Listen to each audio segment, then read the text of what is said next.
The psychological thriller Knock at the Cabin, it is a very intriguing and entertaining movie. I must say that I had a good time with this one, and while this film is far from M. Night Shyamalan's best work, it's still enjoyable nonetheless. Now, I admit, this movie is good, but it is predictable. So, the story of this one is that a family of three are on vacation at a remote cabin, but suddenly four strangers show up and they demand a sacrifice of one of the three people in order to avert the apocalypse. And from there, it's a movie that's filled with intrigue, mystery, and the usual M. Night Shyamalan shenanigans we see in his films.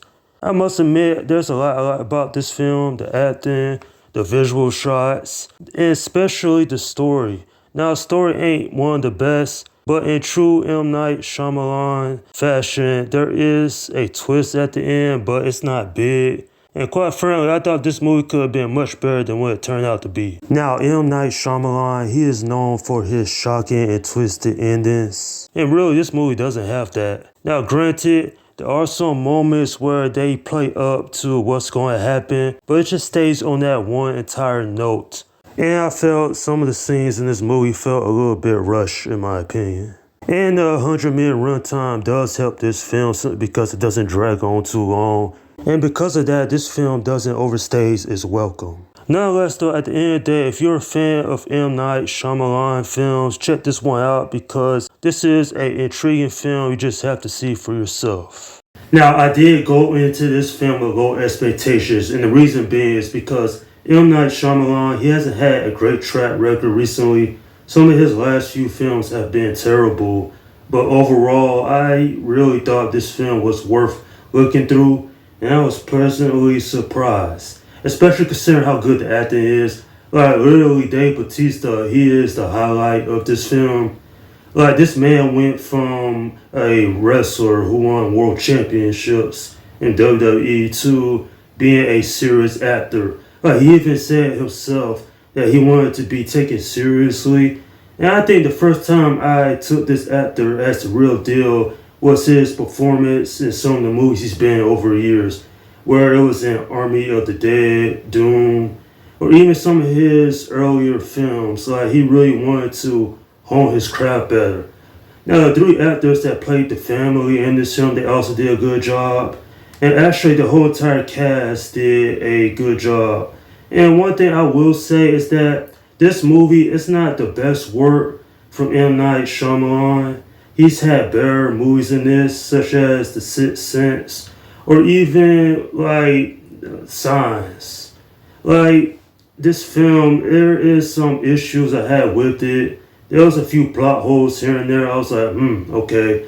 This film probably could have been a little bit more better in terms of overall scope. I mean, there's no shocking ending here. There's no twisted ending that you usually find in M. Night Shyamalan films. But overall, I thought this film, it did a decent enough job. Like, this family is being held captive and they have to sacrifice one of themselves. And these four strangers, the audience is like, are they really crazy or they really believe the world's going to end? And it's some interesting things that does go down in this movie. And for a red art film, it's not that violent as I thought it was going to be. But overall, this film, it does its job of telling a compelling story. But it's just not as great as this movie could have been. But this is far from one of the worst films I've seen. Interesting enough, I thought there could have been more to explore within the themes of this movie. But overall, I was quite entertained with this one. Certainly, I would recommend you check this one out because while it does have its flaws, it's still at the end of the day a movie that you must see in order to understand the full scope of what this film is trying to represent. I'm giving this film a 7 out of 10. Thankfully, this is an entertaining one, considering that while this film does explore its themes, it's not to its fullest potential. This is a middle-of-the-road film where it's not horrible, but it isn't great either. And without giving out any spoilers, immediately in the opening, it is something interesting to look at itself. And the mere fact, this is a movie that reminded me of some other films that probably did the premise a little bit better. Nonetheless, when it comes down to it, while this movie isn't perfect, it's still very entertaining and intense as well. And that is my review of Knock at the Cabin. Okay, leave your comments down below in the section and let me know what you think about this movie if you have seen it.